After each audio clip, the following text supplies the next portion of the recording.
Hey guys, a bit of a surprise live stream.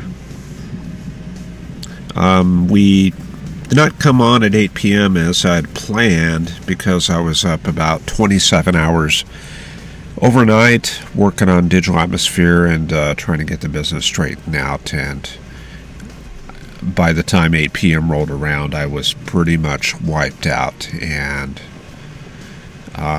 right now it's, let's see here, it's it's midnight, just after 1.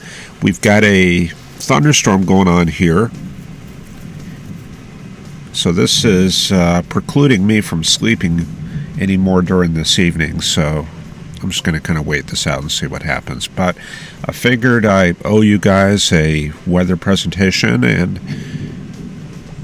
some of you night owls may be on, and we're going to gradually get this thing back on track here, but I've just had too many obligations.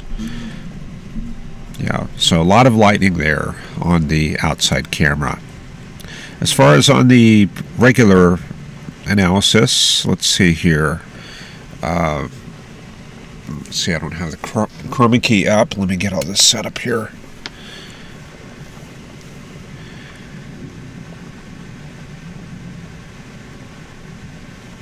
Okay, there we go. Lighting is not really optimal, but we're trying to bring this up right now. And camera's a little bit off center. Picking up my printer and stuff, but there we go. Alright guys, we are back, and let's check out what's happening across the US. Head straight to the charts.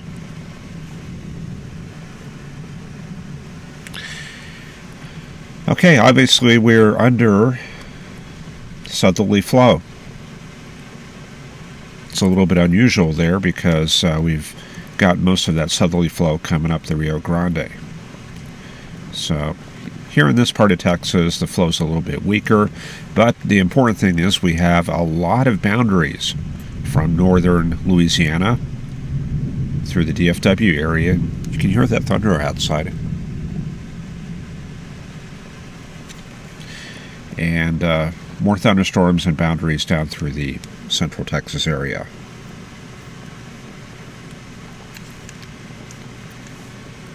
Elsewhere around the country, pretty quiet there. High pressure around Florida, down there where near Ryan is. Lower pressure as you go inland towards the Missouri area. And let's look all around the U.S. We normally don't do that too much. Let me check my volume levels here real quick. Okay. High pressure there off of Boston. So southerly flow coming on shore, bringing moisture inland, and a few showers in the Washington, D.C. area out to Pittsburgh. Pretty quiet across the Great Lakes, just kind of a weak westerly component through there. Going further west, I gotta say, it really feels better being up late at night. My concentration is a lot better. I don't know if it's because of the sleep or just the time of night. Okay, this is going to be a Bear Clinic low. Looking at a 10,009 millibar low, kind of in this area here in North Dakota. So this is probably going to be associated with a front. Should say almost definitely associated with a front. And the tropical feed in this area right here. This is all the tropical sector over South Dakota, southwest Minnesota, Iowa, and Nebraska right there. And we can see that reflected by the dew point. Let's look at the dew point field. So the shading is where you have the higher dew point values, and definitely quite a bit of it in through this area, all the way up, funneling up through this southeast flow in North Dakota. So where is the axis? Well, let's see. I'm taking a look at the values here. I see 68 here, 64. Looks like it's going to be right in this area right here. That's the moisture axis. So a little bit of better moisture all the way up in the Fargo area up towards Bismarck. working up.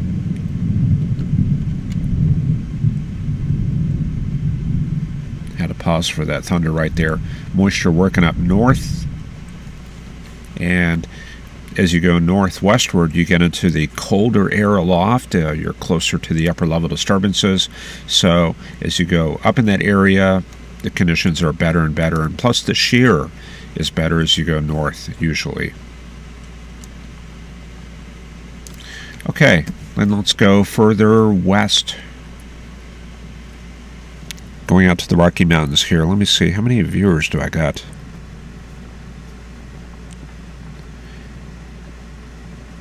Yep, took everybody by surprise. Very few people on right now, but the recording will be on for tomorrow morning for those of you who missed it. You can see out there in the Montana area, very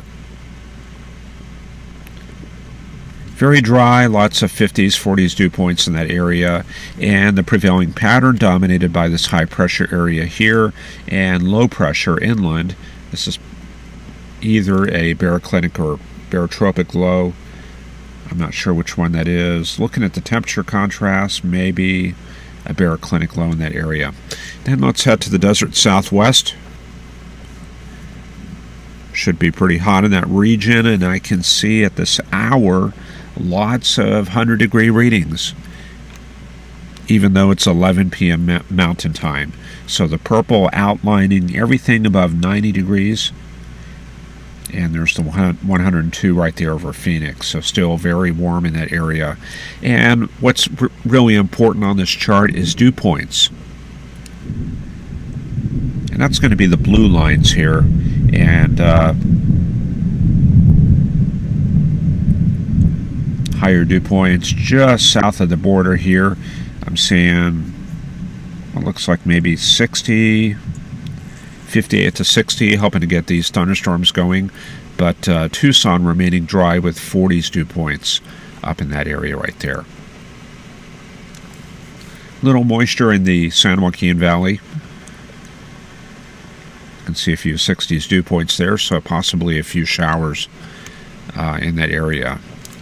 This, I don't know if that's ground clutter or showers, but anyway, that's the grand tour right there. Quick look back outside.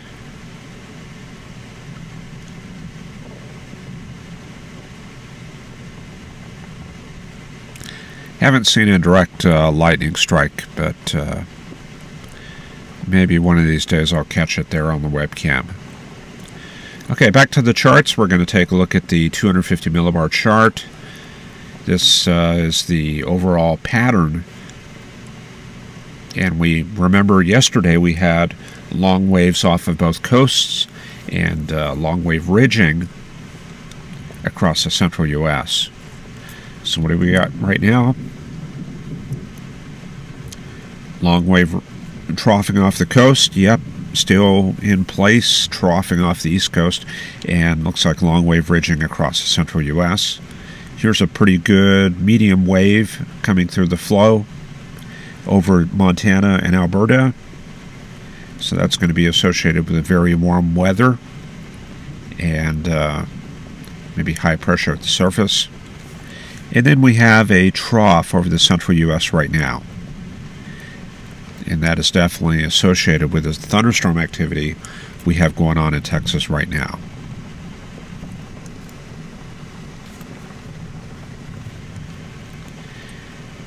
$250 millibar chart, or 200 millibars, showing that trough there in the central U.S. Colder conditions aloft with that trough. 500 millibar analysis shows that the vortex is over Missouri. 700 millibar chart showing definite closed circulation over the St. Louis area right there. And when we have these closed lows over the central U.S., that disrupts the capping in the central U.S. because we get more of a northerly component. That really changes things around. To really build that cap in the central U.S., we need a west-southwest flow. So the advection component can kind of help with that. So we're seeing values of about 9, which is weak capping this time of year. I see 7 over in Topeka, 10 at Midland, which is on the low side. So yeah, this is pretty much priming us for thunderstorms due to the weak capping, and we'll see this on the soundings. 850 millibar chart. This is showing the moisture coming up northward, so we do have flow off the Gulf. Dew point at Fort Worth at 850, 10 Celsius, 50 degrees Fahrenheit. 9 degrees Celsius over Lake Charles, that's about 48, so moisture is a little bit shallow. And we do pick up a little bit of that moisture better on the 925 millibar analysis. But the SCU-T will show us all the details we want to pick out here. Okay, for satellite, we're going to take a look at the infrared and see the activity over Texas. We'll bring us up a chart here.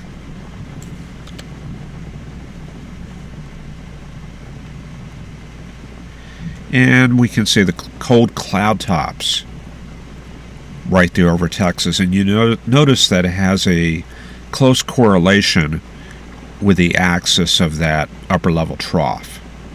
So the storm's pretty much right out ahead of that. And this is the activity that's affecting us here, giving us that rain that we've got going on outside. Gradually pulling in some viewers here. Yeah, sorry, this was definitely a last-minute thing. I was in bed just 10 minutes ago trying to just go ahead and sleep through the night and get back on schedule. What I've been working on over the past overnight hours and during the day was digital atmosphere. And this is the source code here, and I've got digital atmosphere going, programming project, and I'm going to start that real quick. And you can see digital atmosphere 2.14. I am trying to get this out as quickly as possible, hopefully this weekend. But that's the latest release right there. And I've already got it doing the regular plots and everything. And I've got the dual pole stuff ready to go. And you can see it right here under the radar menu, differential reflectivity. So some good stuff in there. The problem is that all these products are compressed in stream, and I'm going to have to get some outside help with this. I'm going to have to bring in a cheap subcontractor to help with this, but that's not plotting. But the other stuff definitely is plotting, and let me see if I can bring up some data. Base reflectivity. Yep, there's the Memphis radar, and let me put this on Texas. While I do that, you can see some of the thunderstorm there.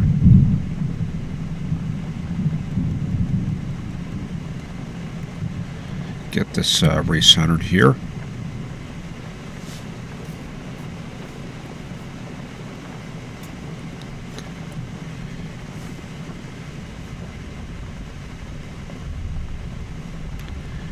Okay, gradually getting this fixed here. Bringing up the county overlays and the highways.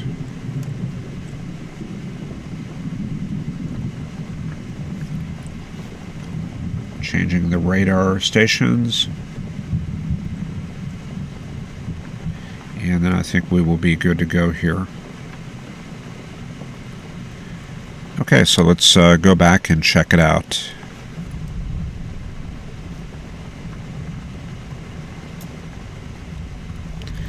Okay, plotting the radar menu, base reflectivity. There's the data coming in. You can see the thunderstorms across Texas, and downloading the surface data. This might give us a little bit of a mesoscale picture of what's going on tonight. And one big improvement, yikes, that was a close one.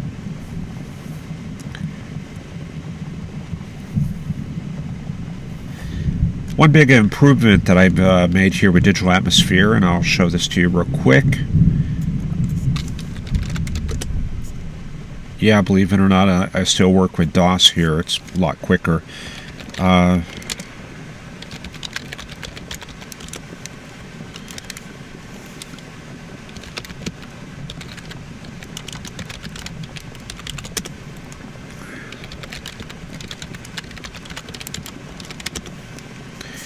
Yeah, take a look at this here. I am now using the GR Level X color tables.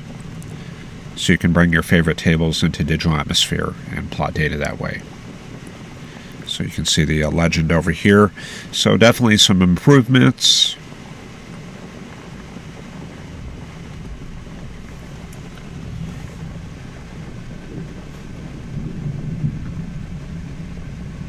Going to bring in the surface data here, and we'll check out the fields. Look at what the dew points are across this part of Texas, and we can see a lot of 70s.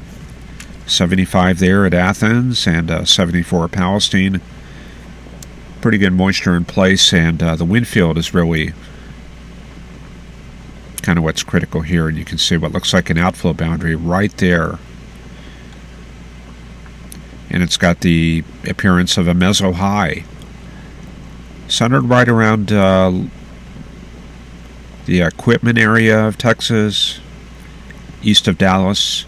So you would pretty much draw, let me see if I can do this in the program.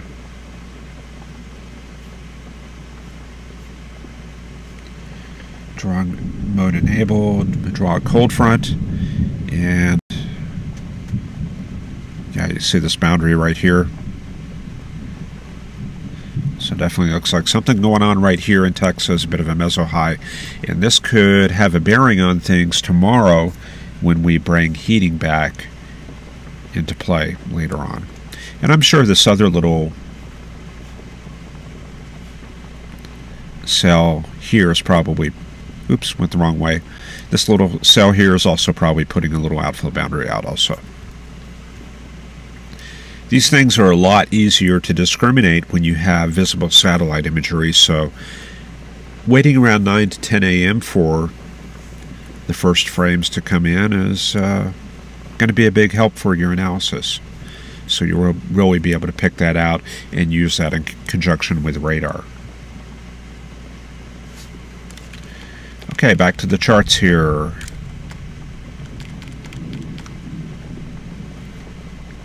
Okay, there's the infrared imagery. Let's check out the water vapor. We haven't looked at that in a while.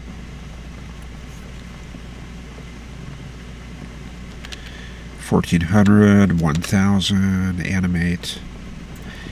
And this is tuned mostly to the mid and upper level moisture, so keep that in mind.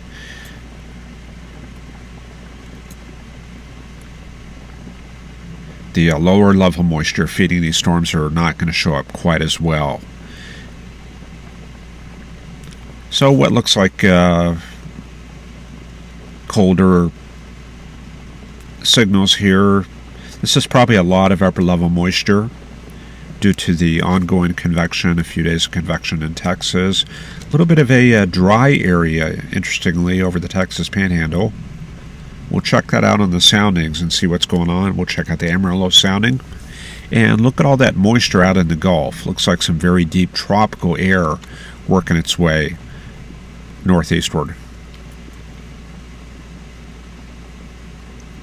It's too bad we don't have Ryan here to tell us what's happening in the tropics. It does look pretty quiet, but I know he looks at a lot more of the products than I do. NHC is showing Tropical Depression 4 out there in the middle of the Atlantic between basically Venezuela and the African west coast. The outlook for that over the next 5 days, that's going to bring that slowly west-northwest, and I believe that's expected to gradually diminish a bit as it gets into the higher shear in this area.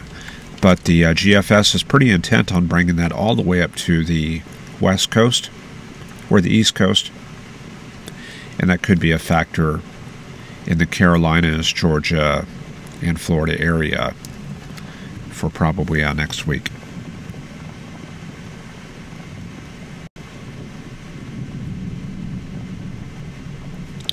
Okay, we'll take a look at a few soundings here real quick. Yeah, before I do that, let me look at the boundaries for earlier today.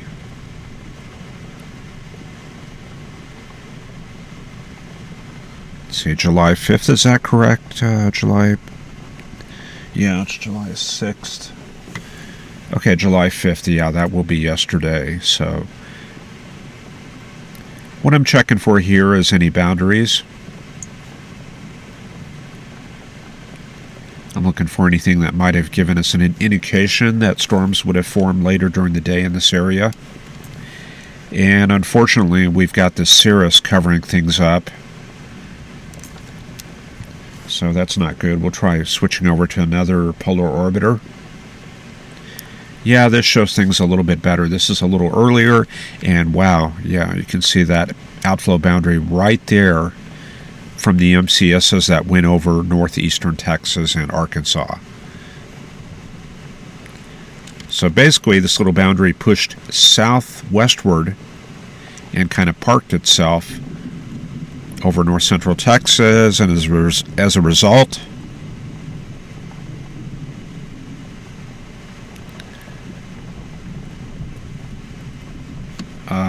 result, we've got that going on outside. Our thunderstorms right outside. Pretty good flash there. And you've got me in here. I was asleep about an hour ago, and I've been trying to fall asleep, but I figured, that's not going to happen, and it's probably time to put out the webcast and make sure people maybe have access to that when they wake up in the morning.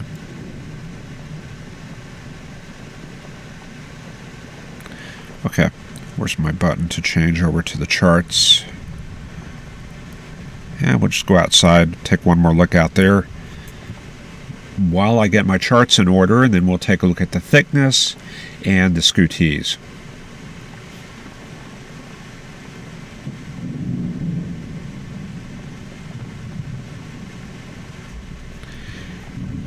Okay, here's the thickness charts. We're going to look at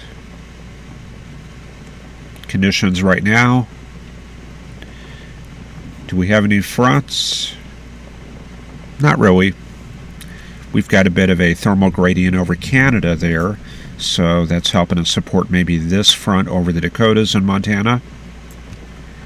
We've got some troughing in the central U.S. right there, so some mesoscale processes happening there.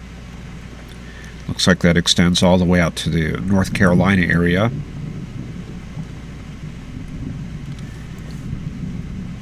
And off the east coast, or I'm sorry, the west coast, looks like a polar air mass centered right there, about 1,000 miles west of Washington. So that's just kind of sitting there between this high pressure area and this low pressure area.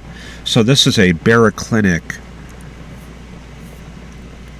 system, and that's going to support some sort of front that is structured just about like that. So there's your low right there. Cold air mass right behind that. That looks good. And then out ahead of that, we've got the tropical air mass right there. So not a whole lot coming this way. Our weather in the central U.S. is going to be moderated mostly by thunderstorm activity in this area and disturbances coming southeastward from Canada. Time to take a look at the plots. Let's see if this is going to cooperate here.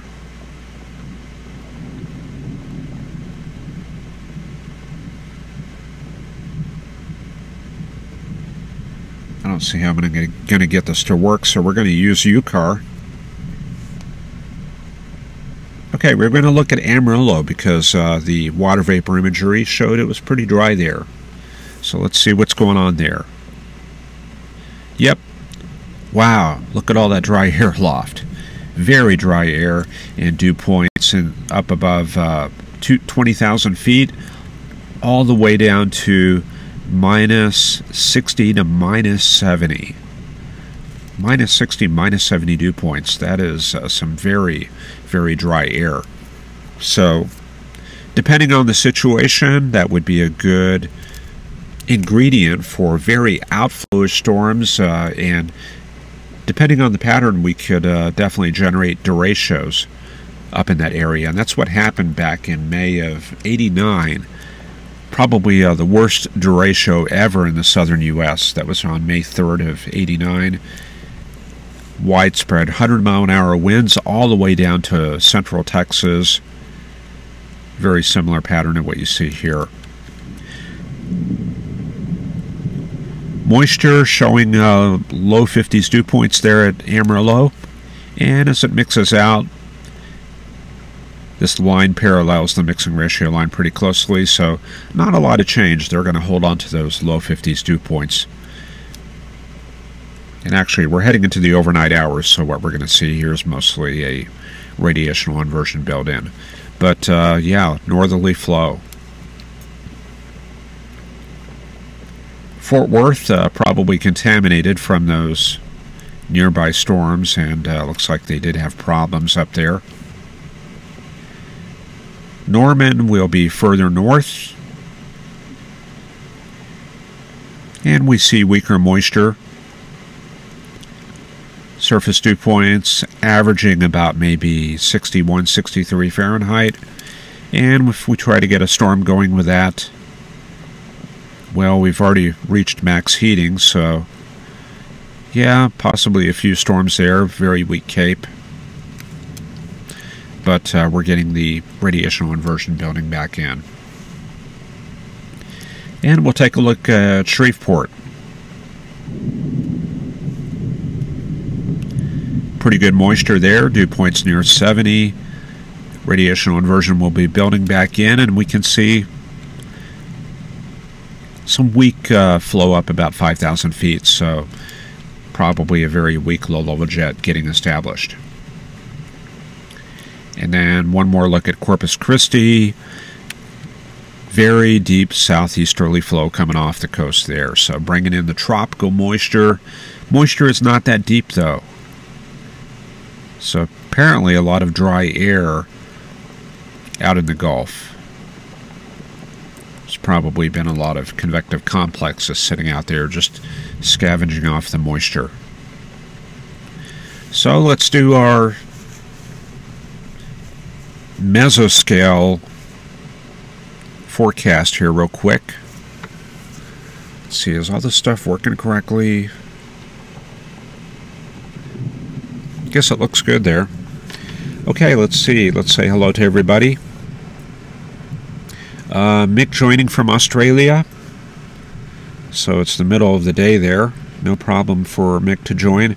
Ryan making it in. Wow. Alexi, Justin Polium got a notification. Sure enough, a live cast. Ryan at home finishing up on emails. Hey, since we got everybody here, let's bring up GR level X.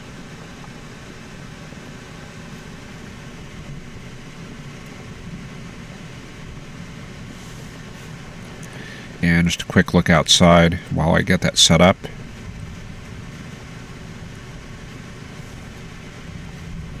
Yeah, there's that rain coming down and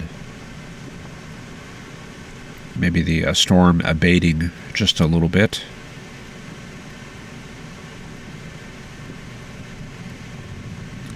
Okay, so I've got the data flowing in. Did we just see a CG there? Okay, data is coming in, and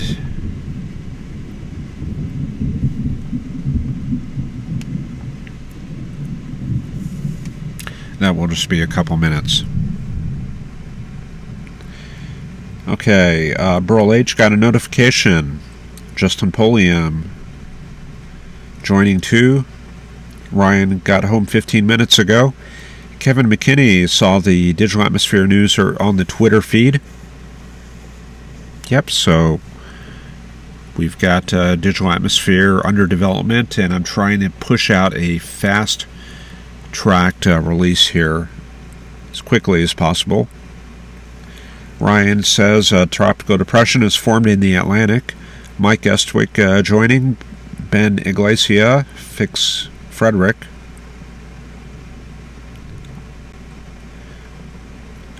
Justin was watching the cell that was here all the way from Houston. Ryan says NHC updates every few hours. No expectation of rapid intensity since dry air is positioned out ahead of the frontal in front of the system. Justin's looking forward to trying out this new software. And as I've mentioned, this is an interim release. I'm trying to get something that's newer, has got the major bugs worked out, and the big change with Digital Atmosphere is the addition of where did the program go here? Yeah, the addition of these station tables. So all the station tables are all up to date.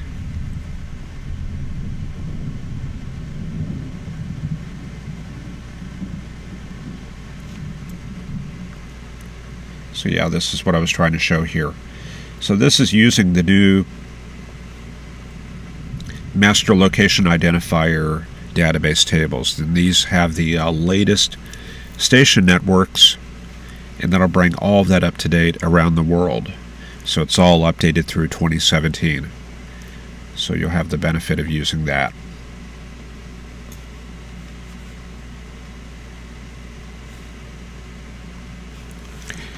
Okay, let's see what else here. Ryan says most models are running the tropical depression west-northwest, 12 to 14 miles an hour, turning north just east of the Bahamas by next week. Justin asks, still around the 14th. Ryan says right around that date, plus or minus 24 hours.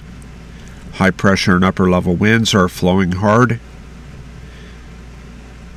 Greg looking for another round of severe weather for Wisconsin tomorrow. And I saw the SPC did have a enhanced risk for that area for Washington, or I'm sorry, Wisconsin. I think that was tomorrow or the next day. And I might do a special,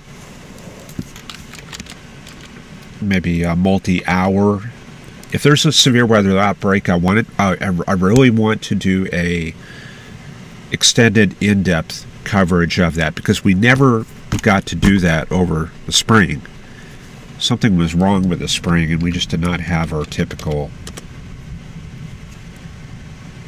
severe weather outbreaks. Let's see, let's go back to the charts here. So there's the convective outlook, and for day 2, looking like this here. So yeah, definitely severe weather there for Wisconsin, and I'm going to try to do what I can to offer some special coverage of that.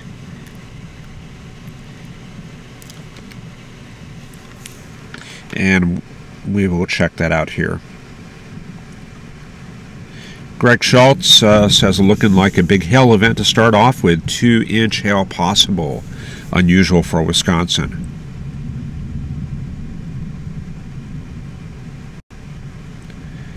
Greg is watching the updates so they can let their spotter groups know.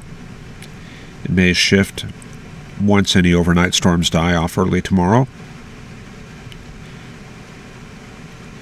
Greenville Weather says, yeah, you were late by a big time tonight. Yep, 15 hours of nonstop programming will really wreck my schedule, so I'm trying to get things back on track here. Dave Dunnett, hi from Calgary. Any storms going on there in Calgary? Maybe I can bring up radar scope. Weather hasn't diverted scheduling in the past 48 hours, so good news there. The lack of decent shear will be the limiting factor in southeast Wisconsin.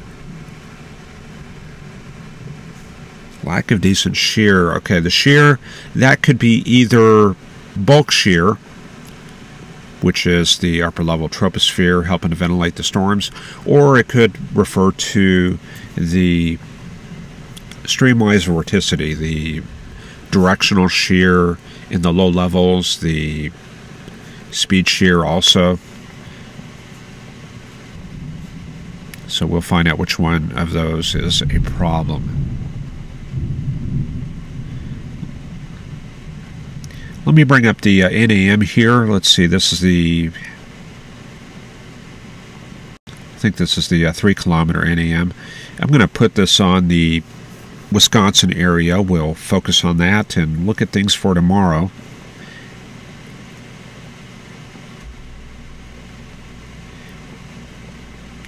And we'll see what kind of pattern we're looking at for tomorrow.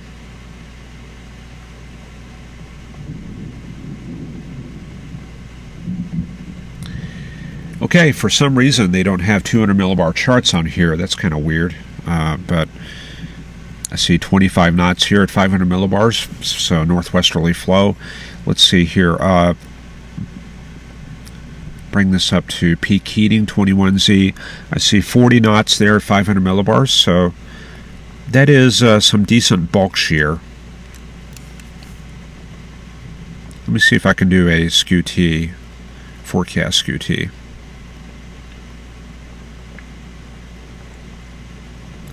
Maybe that'll give me the winds up there at the top of the troposphere. Gradually coming up here. And yeah, winds aloft are not that great. 30 knots up at 300 millibars. You can see that right there. 200 millibars showing 30 knots. And down in the low levels, winds are also out of the west at 20 knots. So yeah, that's not going to stretch out the skew T very much, and you can see it kind of piled up right there. So the lower levels, 1 to 2 kilometers out of the west at 20, and that's what we see right here on the photograph. And then we go aloft and we see 6 kilometer winds out of the northwest at about 35. That's going to be about right here. So this is your bulk shear. I'm going to draw it out right here.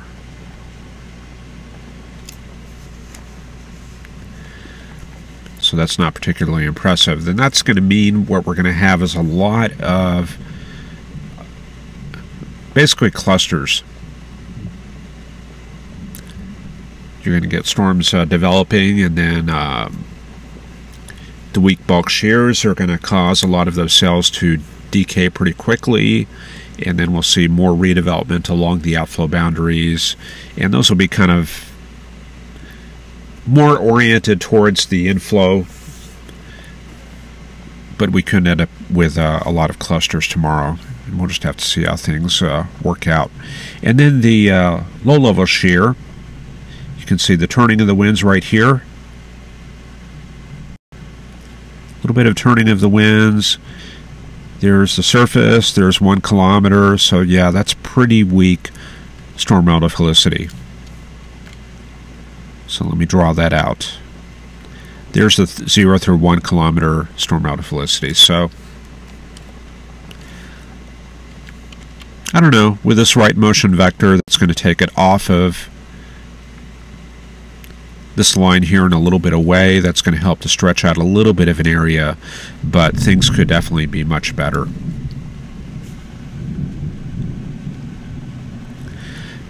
Then as far as the predictors, yeah, you see this little graph here in the bottom right. This is good for seeing where your problems are. Storm out of helicity 0.8, that's on the low side. Bulk wind difference, bulk shear, that's also pretty low. So yeah, shear is a problem. LCL is also pretty low. So I guess we've got some dry air issues. But one thing that we do have is high CAPE. So things here are going to be mostly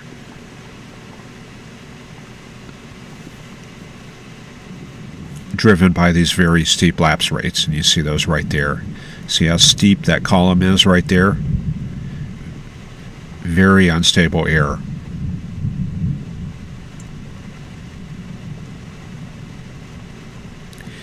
And if you look at the energy helicity index, you don't always need good shear and helicity. Sometimes all you need is a lot of CAPE. And the Jarrell tornado definitely proved that, so we're not totally out of the woods here for severe weather. If we end up with very high CAPE, and let's see what the CAPEs are looking like, 3,000 to 4,000, yeah, we could have problems for Wisconsin, so we'll keep an eye on things tomorrow and see how things will look then.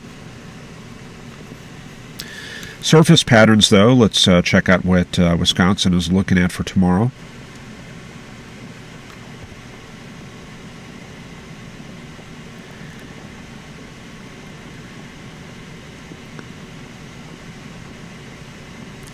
Okay, there's the surface patterns for 12Z.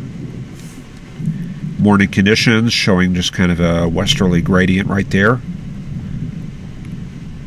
Looks like an MCS coming in from Duluth. Then by 10 in the morning, looks like most of that MCS moves through the UP of Michigan and through Lake Superior, but that tail end of the boundary, that's what we got to watch right there. So those techniques I've been showing you in Texas works just the same way up there in Wisconsin. So there you go. That's what you're going to be watching for tomorrow. Looks like a little bit of a shortwave moving through the flow there, so model bringing out a little bit of deep convection there. 18Z, and then we see storms developing from about the interior of Wisconsin out towards Green Bay around 4 p.m. and then more storms forming out to the west around 0Z. So there's 10 p.m. Green Bay westward, and then midnight, everything moving across Lake Michigan into Michigan itself.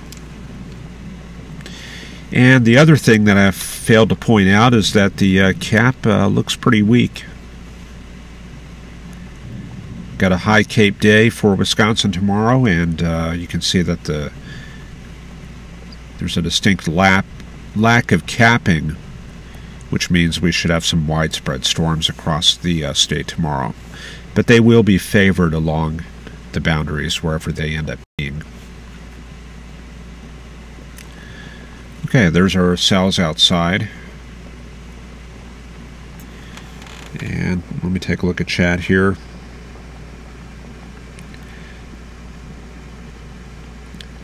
Dave mentions a few tornadoes in Saskatchewan and Manitoba tonight. Heat wave in Calgary, no storms, 30 Celsius, which is 86 Fahrenheit. And Greg Schultz says it was a weird spring indeed.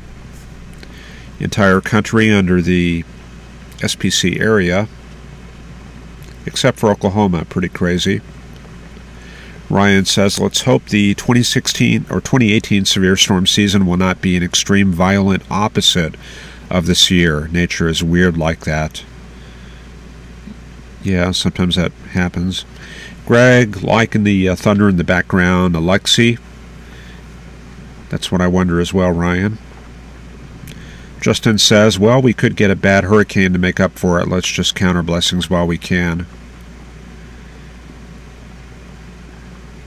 And Ryan says the NHC NOAA Weather Service warned us about it at the hurricane conference this past May.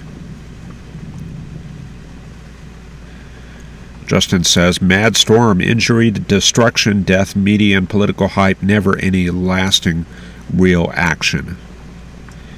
If anyone is thinking about the Gulf, he's going to be out of there in a hurry.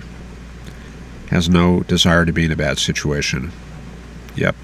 Lessons from Katrina, as Ryan says. Okay.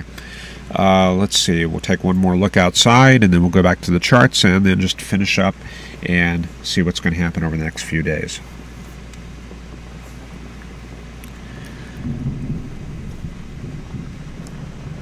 Wow, so we really did pull this weathercast together.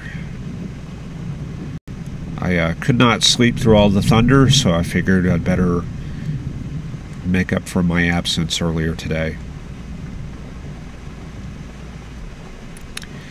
Let's see, I think I want to do dew point. Yeah, let's do that here real quick.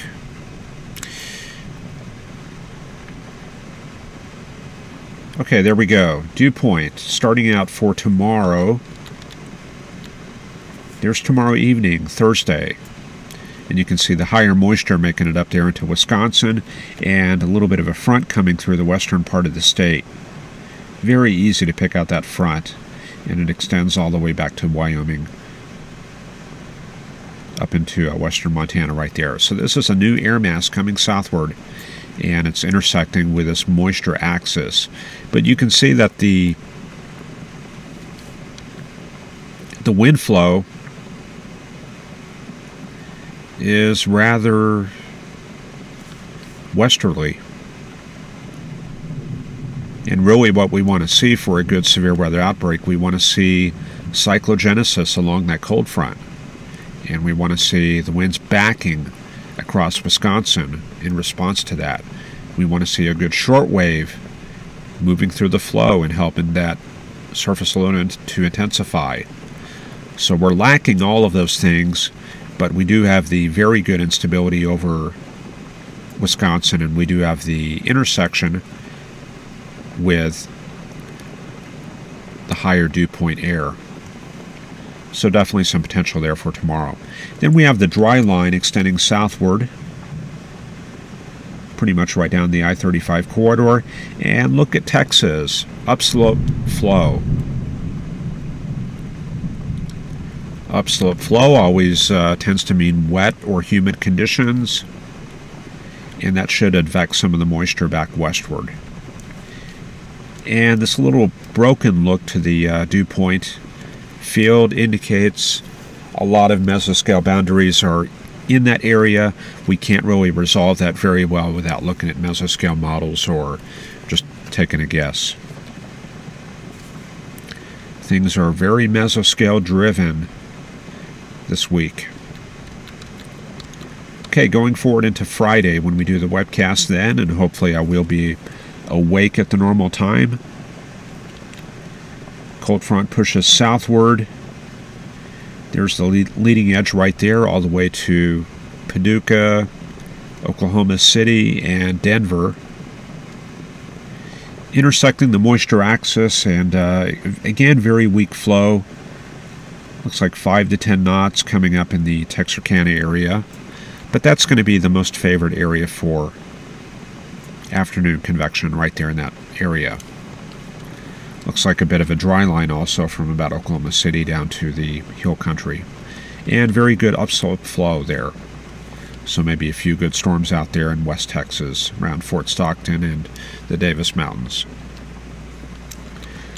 For Saturday, which will bring a few chasers out, looks like we definitely got a boundary once again.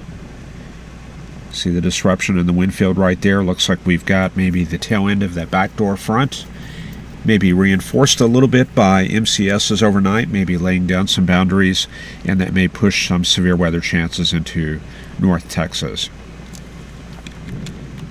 So there's the synoptic scale high right there. Southerly flow coming around the west side of that, and somewhere in this region here, mesoscale boundaries. Going into Sunday, deeper moisture making its way northward. Looks like another front coming south. You can see that right there.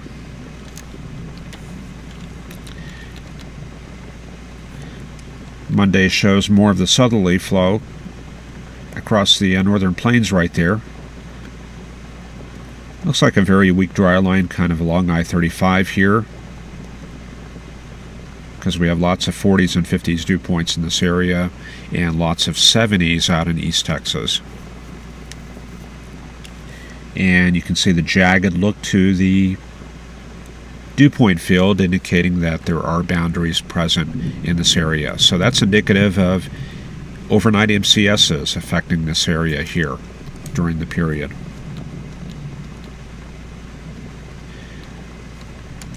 Tuesday looks like a little bit of a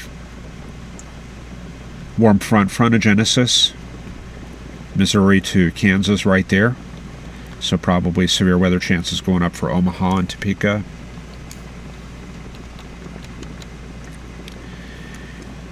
Wednesday, continued cyclogenesis out west, frontal boundary across Iowa.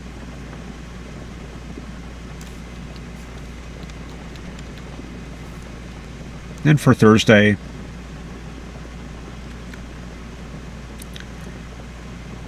surface dew point field looking a little bit less jagged across Texas, so this may just be kind of like the sea breeze having an effect here. And then we've got this new cold outbreak pushing southward into the Kansas City area and Topeka and Chicago. So maybe some rain chances in this area here.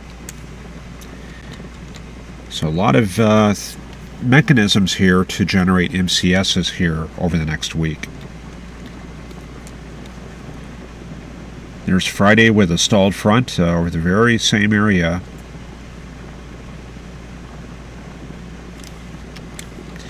And then by Saturday, the 15th, pretty good cyclogenesis right there in northwest Oklahoma. So it looks like a little bit of a frontal system developing there, and when we have cyclogenesis in that area, that's going to help pull the temperature contrast together, as well as moisture contrasts. So we may see the dry line start to take shape once again.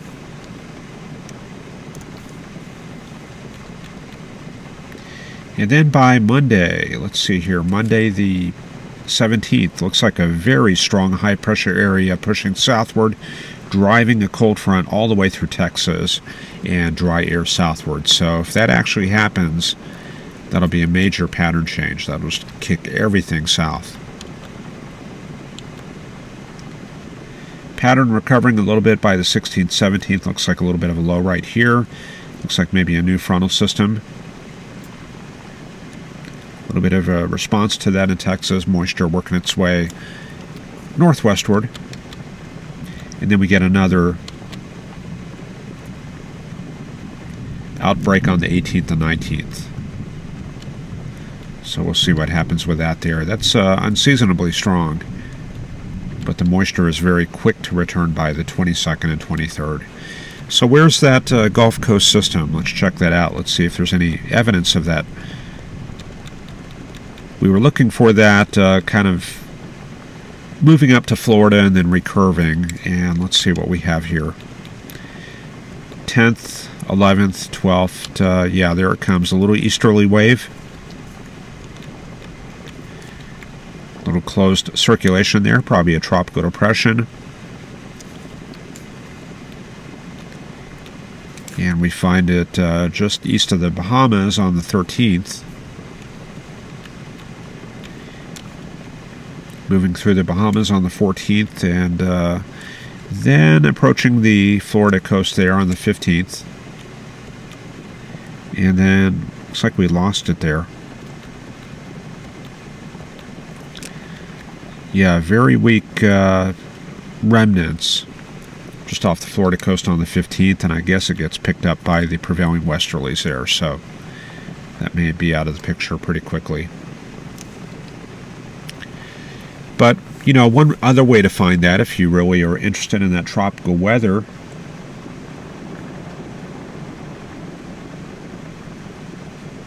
let me bring up another chart here. Yeah, these streamlines. Let me show this to you here real quick. We're going to go out to the West Atlantic. And you can use this to keep tabs on these tropical systems. And remember, these are going to be coming off the coast of West Africa. Almost all the hurricanes we deal with originate from waves coming off of Western Africa.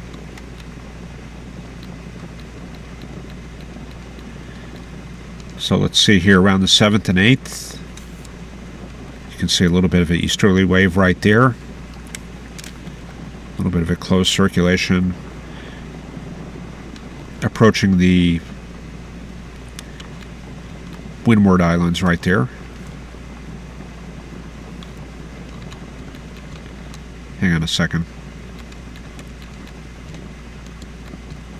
Okay, there we go. So 7th and 8th, and then we see it moving through around the Puerto Rico area around the 9th or 10th. And there it goes. Very easy to spot there on the 11th. And then coming up on the Bahamas right there around the 13th.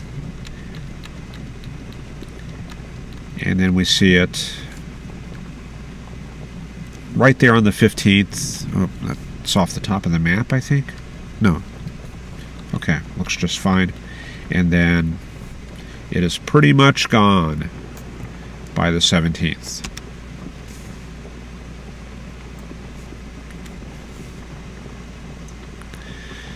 So that's pretty much the weather picture right there. And let me take a quick look at the chat there.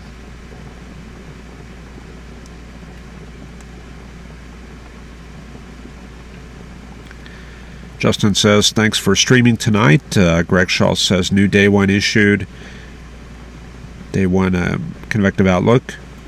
Ryan says, looks explosive in southern Minnesota and central Wisconsin. Yeah, very steep lapse rates for tomorrow, so we'll have to keep an eye on this. SPC trimmed back the enhanced risk area a little bit in Wisconsin. And Ryan says, watch those cumulus towers in the morning hours. Yeah, definitely on satellite right there. Okay, so I think that's about all I got for